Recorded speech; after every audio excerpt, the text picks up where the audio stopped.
ఏసే పరిష్కారము అనుదిన Bible study కార్యక్రమం ప్రేక్షకులందరికీ మన ప్రభువును ప్రియ రక్షకుడు అయిన యేసుక్రీస్తు వారి అత్యున్నతమైన నామమున వందనాలు. ప్రభువునందు ప్రియ దేవుని బిడ్డలారా, నేటి దినము దైవజనులు కారుపాటి శ్యామ్సాగర్ గారి ద్వారా బైబిల్ స్టడీలోని వాక్య ధ్యానమును మత్తయి సువార్త నుండి ధ్యానం చేసుకుందాము. మీరందరూ బైబిల్తోనూ నోట్బుక్తోనూ సిద్ధపడి ఉంటే దైవజనులు కారుపాటి శ్యామ్సాగర్ గారు ప్రార్థన చేసి ఈ దినపు వాక్య పరిచర్య చేస్తారు. ప్రభువునందు ప్రియ దేవుని బిడ్డలారా, నేటి వాక్య ధ్యానం కొరకు ప్రార్థిద్దాం. ఎపిసోడ్ సహకారులు కావాలి, ప్రార్థనలో జ్ఞాపకం చేసుకోండి. ప్రార్థన. మమ్మలను మిక్కిలుగా ప్రేమిస్తున్న మా ప్రియ తండ్రి, మీకు వందనాలు, స్తోత్రాలు. నేటి వాక్య ధ్యానం ద్వారా మాతో మాట్లాడము. ఎపిసోడ్ సహకారులను అనుగ్రహించుము. ఘనత, మహిమ, ప్రభావాలు మీరు పొందినట్లు మా ప్రేక్షకులతో ప్రభు మీరు మాట్లాడి వారికి ఆధ్యాత్మిక కృపను దయచేయము. ప్రతి క్రైస్తవుడు వాక్యం వింటున్నవారు తమ జీవితాలు దిద్దుకున్నట్టుకు సహాయం చేయము. యేసు దివ్యనామమున ప్రార్థిస్తున్నాము తండ్రి, ఆమేన్. ప్రభువునందు ప్రియ దేవుని బిడ్డలారా, దయచేసి మీ పరిశుద్ధ బైబిల్ గ్రంథాన్ని తెరవండి. మత్తయి సువార్త 7వ అధ్యాయము మీ ఎదుట ఉంచుకోనండి. కొండ మీది ప్రసంగంలో చివరి అధ్యాయం ఇది. 5వ అధ్యాయము 18 దినాలు, 6వ అధ్యాయం 7 దినాలు మనం ధ్యానం చేశాం. 7వ అధ్యాయం ధ్యానం తర్వాత కొండ మీద ప్రసంగాన్ని ఒక ఆడియబుల్ డివిడిగా మార్చాలని నేను ఆలోచన కలిగి ఉన్నాను. కొండ మీద ప్రసంగం verse by verse audio release చేయటానికి ప్రయత్నం ప్రారంభిస్తున్నాం. ప్రార్థించమని మనవి చేస్తున్నాం. 7వ అధ్యాయం మొదటి వచనంలో తీర్పును గుర్చిన ప్రారంభంతో ప్రారంభించాడు. 7వ అధ్యాయం అనేకమైన ఆధ్యాత్మిక మర్మాలు మనకు జ్ఞాపకం చేయబడ్డాయి. వేషధారణ గురించి, మన ప్రవర్తన ఉండవలసిన తీరును గురించి, ప్రార్థన వలన కలిగే అద్భుత సహాయాన్ని గురించి, ప్రధానంగా గొప్ప వర్తమానం 2 మార్గాలు, ఇరుకు మార్గం, విశాల మార్గం గురించి, అబద్ధ ప్రవక్తలను గురించి మరియు ప్రభువు చిత్తమును గురించి, ఆధ్యాత్మికంగా క్రీస్తుపై నిర్మించుకున్న జీవితాన్ని గురించి అనేక విషయాలు 7వ అధ్యాయంలో చెబుతూ వచ్చాడు. ఒక్కొక్క టాపిక్ ఒక్కొక్క రోజు మనం మాట్లాడుకోవచ్చు. అంత అద్భుతమైన గ్రంథం ఇది.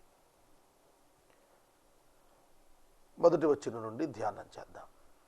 మీరు తీర్పు తీర్చకుడి, అప్పుడు మిమ్మల్ని గూర్చి తీర్పు తీర్చబడదు. Judge not that you be not judged. Judge not that you be not judged. తీర్పు తీర్చకండి, మీకు తీర్పు తీర్చబడదు.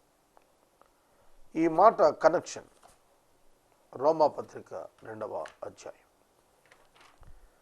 రోమాపత్రిక 2వ అధ్యాయంలో పౌలు గారు చెప్పినటువంటి అమోఘమైనటువంటి మాట.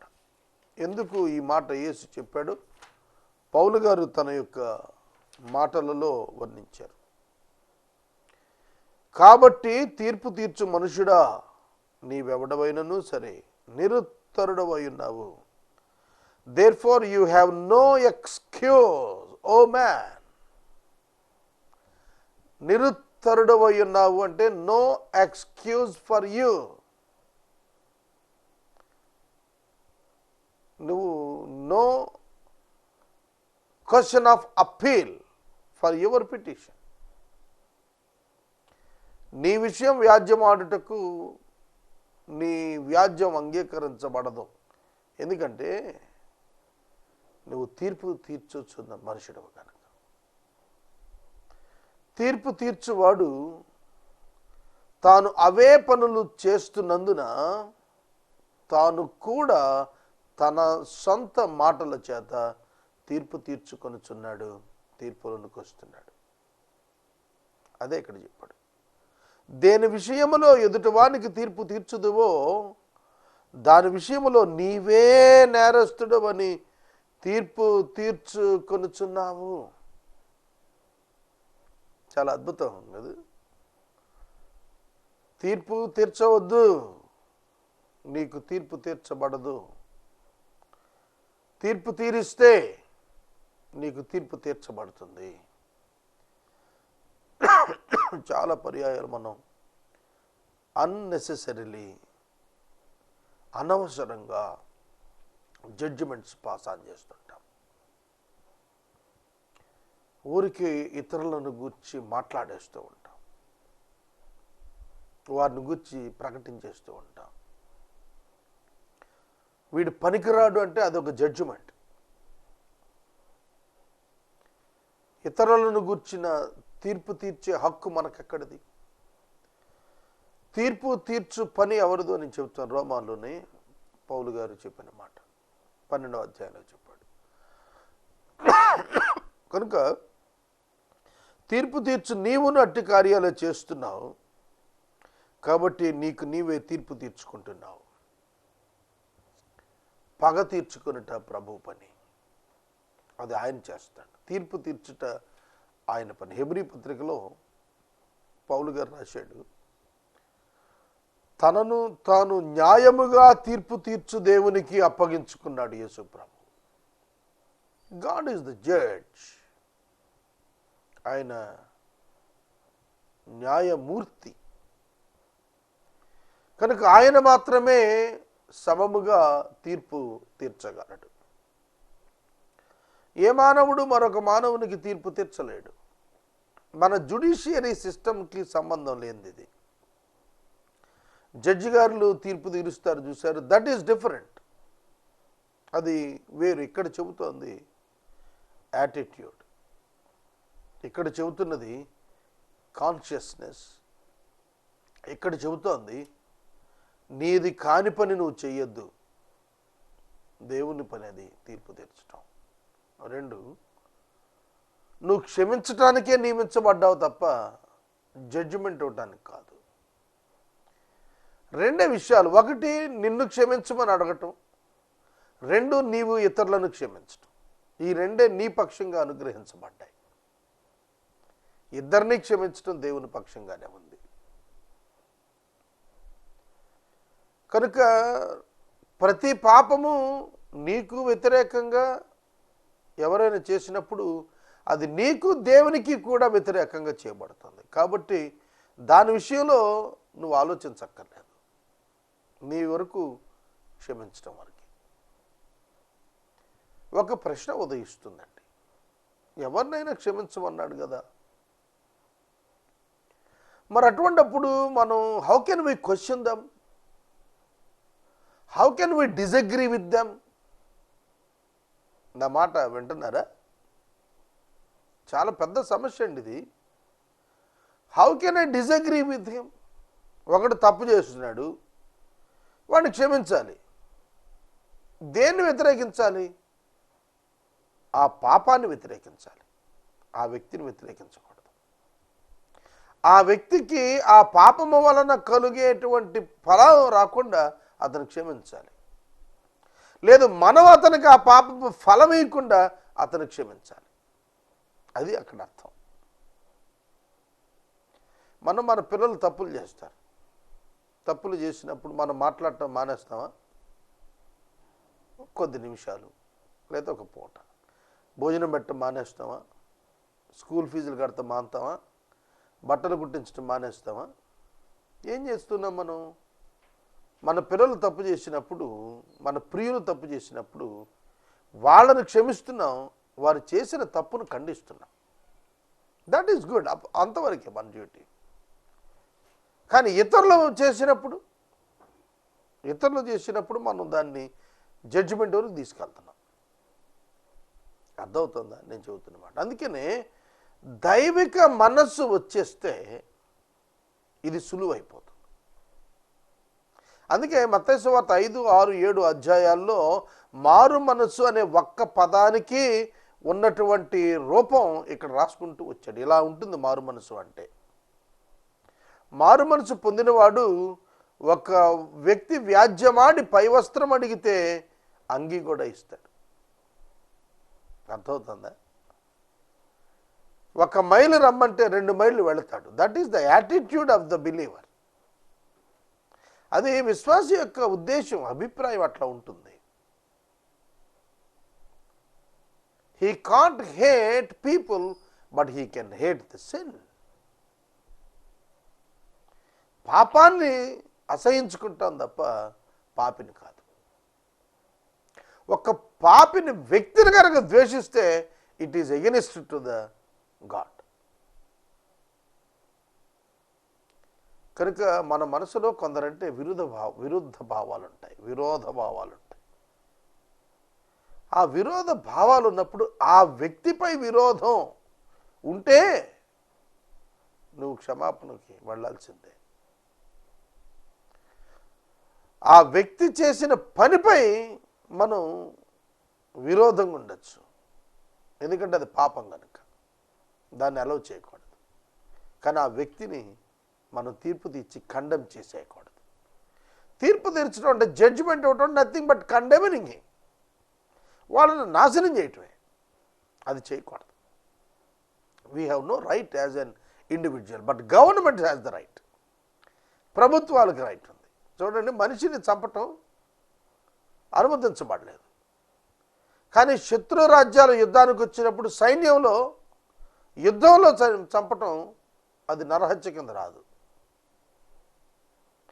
యుద్ధంలో చంపటం నరహత్య కింద రాదు. యుద్ధం అన్నప్పుడు ఇద్దరు పోరాడాలి, ఒకడు కాదు సుమా. చాలామంది మత యుద్ధాల పేరిట అమాయకులు చంపేస్తూ అది మత యుద్ధం అని చెప్పి ప్రకటించుకుంటున్నారు. It's falls.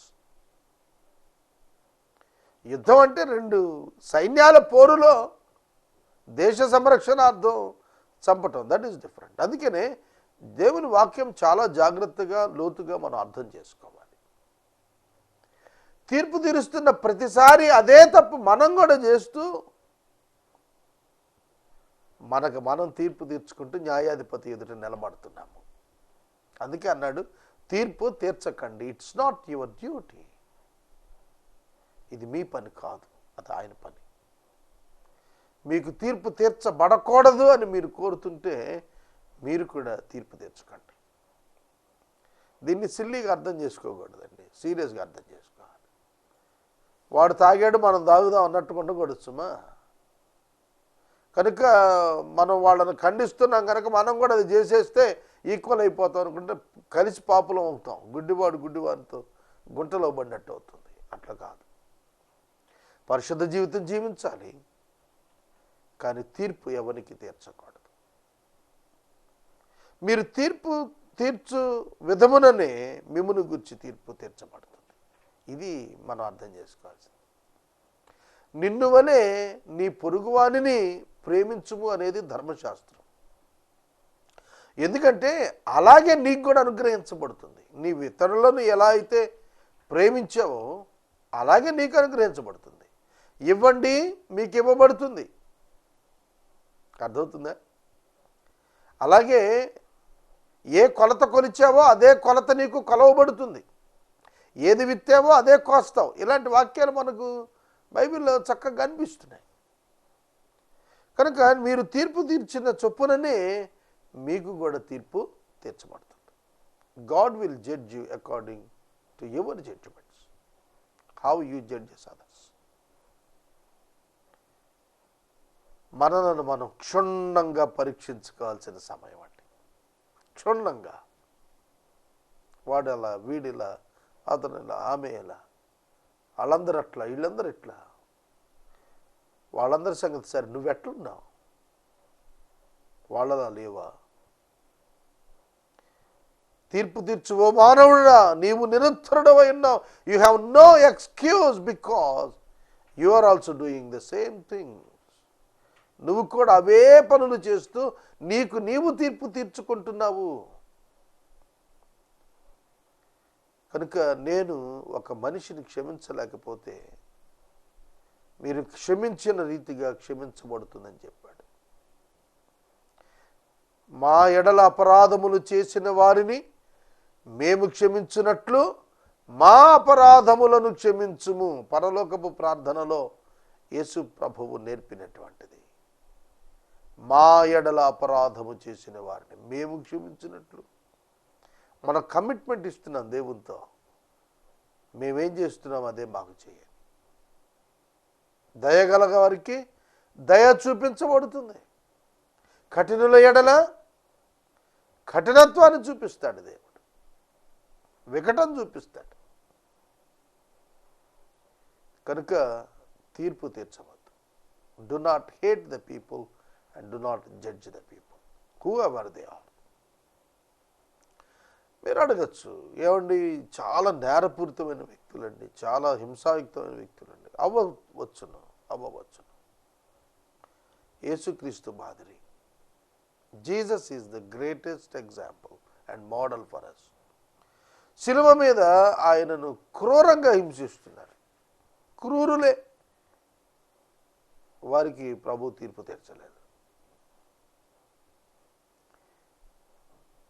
ప్రభువు వారికి క్షమాపణ ఇచ్చాడు, కానీ వాళ్ళకి జడ్జిమెంట్ ఇమ్మని అడగలేదు. తాను జడ్జి చేయలేదు, తనకు ఇమ్మని అడగలేదు.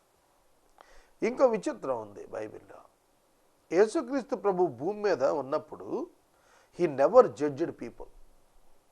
33.5 సంవత్సరాలు ఉన్నాడు ఆయన.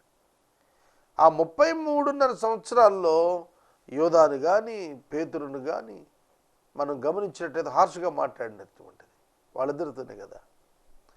ఎక్కడా కూడా జడ్జిమెంట్స్ ఇచ్చినట్లేదు. కానీ అపోస్తల కార్యములు 17:31లో దేవుడు ఒక మనుషుని ద్వారా తీర్పు తీర్చబోయేది ఒక దినము నియమించి ఉన్నాడు. ఆయన తీర్పుకు గురైనప్పుడు కూడా ఆయన పిలాతుకు తీర్పు తీర్చలేదు. పిలాతు యేసుకు తీర్పు తీరుస్తున్నాడు, కానీ యేసు పిలాతుకు తీర్పు తీర్చలేదు అక్కడ.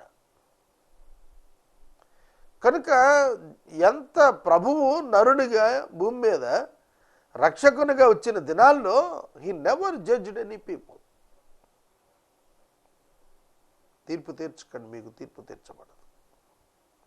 యోహాను సువార్త 8వ అధ్యాయంలో చాలా విచిత్ర సన్నివేశం అండి. చాలా విచిత్రమైన సన్నివేశం. వ్యభిచారములో పట్టబడిన ఒక స్త్రీని తీసుకొచ్చారు యేసు ప్రభు దగ్గరికి. వ్యభిచారములో పట్టబడిన స్త్రీ, మరి పురుషుని తేలేదే, స్త్రీని తీసుకొచ్చారు. బాగానే ఉంది. వ్యభిచారంలో ఒక్కళ్ళే ఎలా పట్టుబడతారండి? ఇద్దరు పట్టుబడాలి కదా. భార్య, ఒక స్త్రీ, ఒక పురుషుడు పట్టుబడాలి కదా. పురుషుడు పట్టుబడలా, మరి ఎందుకనో వదిలేసి ఉంటారు. ఏ ప్రధాన యాజకుడు బావమరిదో, ఏ లేవీయుడికి చెందినవాడు యాజకుడు కొడుకో, ఇప్పుడు కూడా అంతే కదా, వదిలేస్తున్నారు కదా. ఎన్ని కేసులు పెట్టినా కూడా గొప్పవారి బిడ్డలకు పాపం ఎంత ఘోరమైన కేసులు కట్టినా రిలీజ్ చేసేస్తున్నారు కదా. ఆ రోజు కూడా అంతే. ఆడపిల్లని తీసుకొచ్చారు జడ్జిమెంట్, కానీ మగపిల్లని వదిలేశారు. చట్టం ఇవాళే కాదు, ఆ రోజుల్లో కూడా కొన్ని సందర్భాల్లో పనిచేయలేదు. ప్రభు దగ్గర తీసుకొచ్చిన వ్యక్తుల్లో ఎవరెవరు వచ్చారో చూస్తే చాలా ఆశ్చర్యంగా ఉంటుందండి.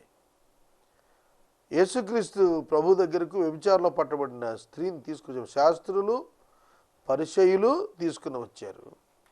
వారితో పాటుగా పెద్దవారు మొదలుకొని చిన్నవారి వరకు ఒకని వెంట ఒకడు బయటికి వెళ్ళారన్నప్పుడు చిన్నపిల్లలు కూడా వచ్చారండి.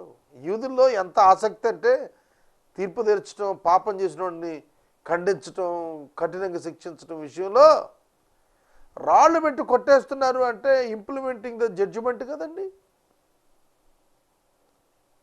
ఇంప్లిమెంటింగ్ ద జడ్జిమెంట్ కదా, తీర్పును అమలుపరచడమే కదా, తీర్పుని చేతిలో తీసుకోవటం కదా.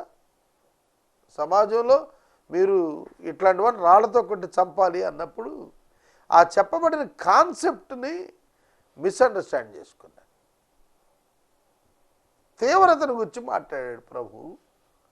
దాన్ని ఆచరణలో తెచ్చి ప్రతి వాళ్ళు ఎవరిని ఇష్టం దాన్ని రాళ్ళతో కొట్టి చంపటం, సిలువలు వేసి చంపటం పరిపాటు అయిపోయింది వాళ్ళకి, యూదులకి.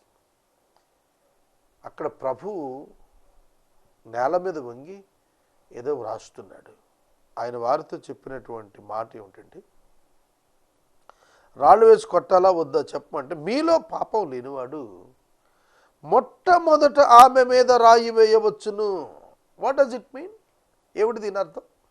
మీలో పాపము లేనివాడు మొట్టమొదట రాయి వేయవచ్చును అంటే పాపము లేనివాడు జడ్జిమెంట్ చేయవచ్చును. రైట్? అర్థమవుతుందా? పాపము లేనివాడు పనిష్ చేయొచ్చు. పాపము లేనివాడు ఒక్కడే దేవుడే. ప్రతి మానవుడు పాపే.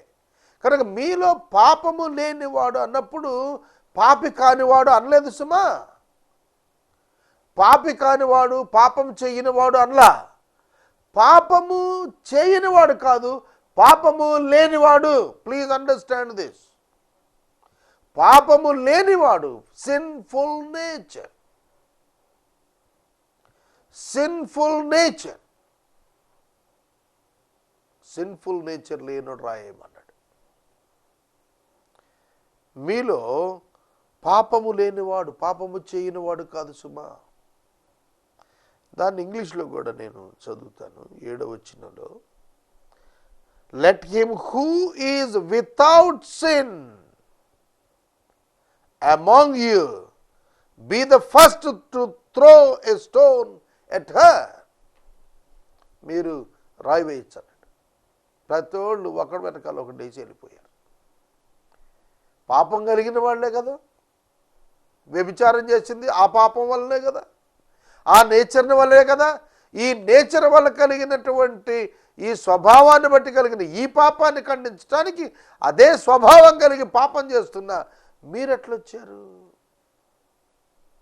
మీరు రాయి వేయాలి అని అంటే you must be a holy one without sin. You must be a person without sin. It's impossible. 25 ఏళ్ళు సేవ చేస్తున్నాను నేను. How can I say that I am a person without sin? No. మనకు రక్షకుడైన యేసు దొరికాడు గనక కృపతో క్షమాపణ పొందిన వారమే తప్ప పాపం లేని వారం కాలేదండి. శరీరంలో ఉన్నాం కనుక ఆమెతో యేసు మాట్లాడిన మాట, అమ్మా ఎవరు నీకు శిక్ష విధింపలేదా? లేదు ప్రభువా అందావిడ. అందుకు యేసు, నేనును నీకు శిక్ష విధింపను. అంటే నేను కూడా పాపాత్ముడనే కాదు, నేనును నీకు శిక్ష విధింపను అన్నాడు తప్ప నేను నీ మీద రాయి వేయలేకపోతున్నాను ఈ కారణంతో అనలేదు. యేసు పరిశుద్ధుడు, యేసు రాయి వేయగలిగిన వాడు. కానీ అందుకు రాలే ఆయన.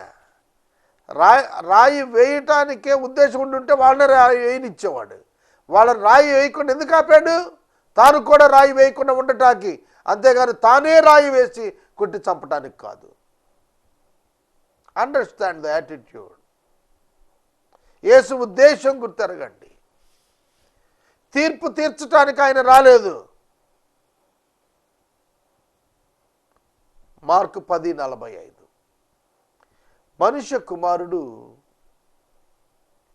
అనేకుల కొరకు విమోచనాక్రయధనంగా తన ప్రాణము పెట్టుటకు వచ్చెను. To give us the deliverance from the judgment of God. యేసు వచ్చిందే తీర్పు నుండి తప్పించడానికైతే ఆయన ఎట్లా చెబుతాడు తీర్పు తీర్చమని? ఆ యేసే తీర్పు తీర్చువాడిగా రాబోతున్నాడు. ఆ యేసే తీర్పు తీర్చువాడిగా రెండవ మారు గర్జించు సింహంగా రాబోతున్నాడు. కృపాకాలములో ఎవరు ప్రభువును క్షమాపణ అడుగుతారో వారి పాపములు క్షమించబడినవై వారు నిర్దోషులవుతారు, నీతిమంతులుగా కృప ద్వారా చేయబడతారు. అందుకే చెప్పాడు, తీర్పు తీర్చు నీవు. ఆ విధంగా తీర్పు తీర్చుట వలన నీవు తీర్పు తీర్చుకుంటున్నావు. మీరు తీర్పు తీర్చు చొప్పుననే మీకును తీర్పు తీర్చబడును, మీరు కొలుచు కొలత చొప్పుననే మీకును కొలవబడును. ఎస్, మీరు కొలుచు కొలత చొప్పుననే మీకును కొలవబడును. ఏమిటి దీని అర్థం? And with the measure you use, it will be measured to you. The measure you used, the method you used కాదండి, the measure you used. నువ్వు ఏ విధానం అవలంబిస్తున్నావో అదే నీకు కూడా చేయబడుతుంది. అందుకే ఆతిథ్యం ఇవ్వటం మరవవద్దు. ప్రేమించండి, ఆదరించండి. మీకేవైతే అవసరమై ఉన్నావో, మీరు ఏవైతే సమాజం నుంచి పొందాలనుకుంటున్నారో అవన్నీ మీరు చేస్తే అవన్నీ దొరుకుతాయి. అర్థమవుతుందా? ఒక మాట చెప్పనా? క్రూరంగా ఉండే ఒక పదం చెబుతున్నాను. గాలం వేసినోడు కూడా చేపకు ఆహారం పెడుతున్నాననే భ్రమ వేస్తాడు. వింటున్నారా? గాలానికి ఎర పెడతాడు. ఆహారం అనుకొని వచ్చి మింగి మనకు ఆహారంగా మారుతుంది ఆ చేప. మోసపూరితంగా ఆహారాన్ని చూపి, అంటే సృష్టిలో కూడా ఈ ధర్మం ఉంది. తను పొందాలనుకుంటే దాన్ని చేయాలి. నువ్వు పొందాలనుకుంటే నువ్వు ఇవ్వాలి. ఇది సృష్టి ధర్మం. ఒక చెట్టును నువ్వు పొందాలనుకుంటే దేవుడు చెట్టుని ఇమ్మంటే ఇవ్వడు, విత్తనాన్ని ఇస్తాడు. విత్తనాన్ని నువ్వు విత్తాలి. నీకే చెట్టు కావాలో, నీకే కాయలు కావాలో ఆ కాయలు నీవు పొందుటకు first you must seed it. నువ్వు దాన్ని విత్తనాన్ని వేయాలి. నువ్వు తవ్వాలి, విత్తనం వేయాలి. It is your part. కనుక మనం గుర్తుపెట్టుకుందాం, మనము ఏదైతే కొలుస్తున్నామో అది మనకి కొలవబడుతుంది. మనం ప్రేమిస్తే మనం ప్రేమించబడతాం, మనం ద్వేషిస్తే మనం ద్వేషించబడతాం. సోదరుడా, సోదరి, గాడ్స్ జడ్జిమెంట్ కూడా మన జడ్జిమెంట్స్ని బేస్ చేసుకుని మనకు కూడా ఏ కొలత మనం కొలుస్తున్నామో ఆ కొలత అనుగ్రహించబడుతుంది. ఈ మాటతో నేను ముగిస్తున్నాను. How you are judging, how you are measuring people. ప్రజలను మంచివారుగా మెజర్ చేస్తావా? క్రూరులు, పనికిరానోళ్ళు, వ్యర్థులు, నాకు తోగరు. చాలామంది ఇట్లాంటి అపాత్రపు ఆలోచనలు కలిగిన వారు ఉన్నారు. ప్రభు మనలను తన వలే మారాలని తాను నరుడిగా వచ్చి ఒక మాదిరి చూపించిపోయాడు. బైబిల్లో పారబుల్స్ కానీ, బైబిల్లో మెరాకల్స్ కానీ, ఆయన రెస్పాన్స్ టువర్డ్స్ అదర్స్ కానీ ఎందుకో తెలుసా? టు ఫాలో దెమ్, వాటిని మనం అనుసరించడానికి. రేపటి వాక్య ధ్యానంలో వేషధారణను గురించి నేను మాట్లాడతాను. ఒకటి తీర్పు గురించి మాట్లాడాం. ఇది రిలేటెడ్ టాపికే కనుక ఈ రిలేటెడ్ టాపిక్లో నుంచే వేషధారణ ఎట్లా ప్రమాదము, how you need to see the people and judge the people, how to understand the people, ఇది మనం రేపు ధ్యానం చేద్దాం. ప్రార్థన చేసుకుందాం.